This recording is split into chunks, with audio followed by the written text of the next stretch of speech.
The obelisk behind me stands in Duthie Park in Aberdeen, overlooking the beautiful River Dee, which has its source in the Grampian Mountains and flows into the sea here in Aberdeen.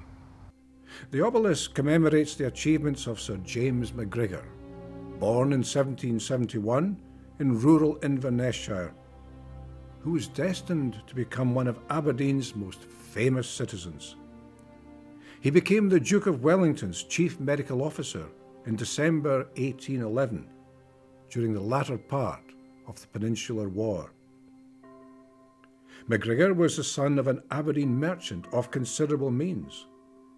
He was educated at Aberdeen Grammar School before going to Marischal College to study the classics.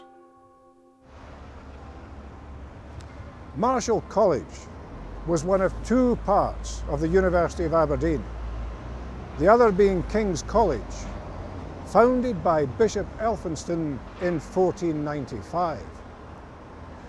Having successfully completed his degree, McGrigor's father expected him to join the family business.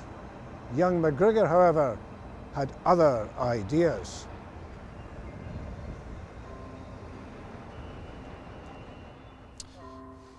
He decided to study medicine, and like many of his friends came here to the infirmary at Woolman Hill, on the outskirts of Aberdeen, chosen because of the pureness of its air. He was here for 3 years before finishing his studies in Edinburgh. While in Edinburgh, he studied under anatomist, physician, and medical educator Alexander Munro Secundus, the second of 3 generations of Munros bearing the same name.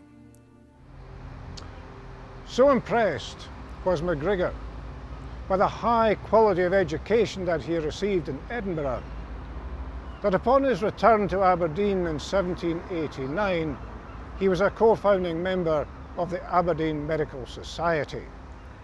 Renamed the Aberdeen Medico-Chirurgical Society in 1811, its aim was to improve the education of undergraduates.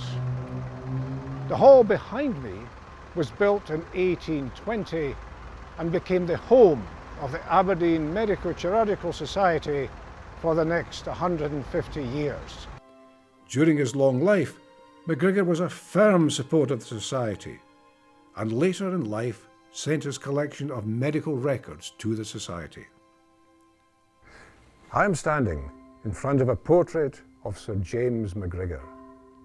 It was painted by Andrew Geddes, an Edinburgh artist who had studied at the Royal Academy and who was a member of the Edinburgh Dilettantes Club, artists who met in a tavern in Edinburgh once a fortnight.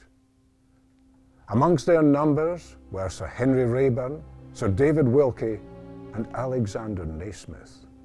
Literary figures, Sir Walter Scott and James Hogg, the Ettrick shepherd, also went. But back to the story of McGrigor.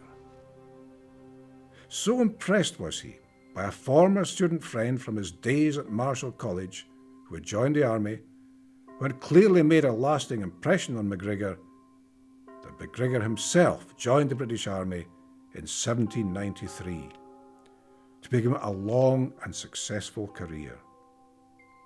His first posting was as regimental surgeon to the Connaught Rangers.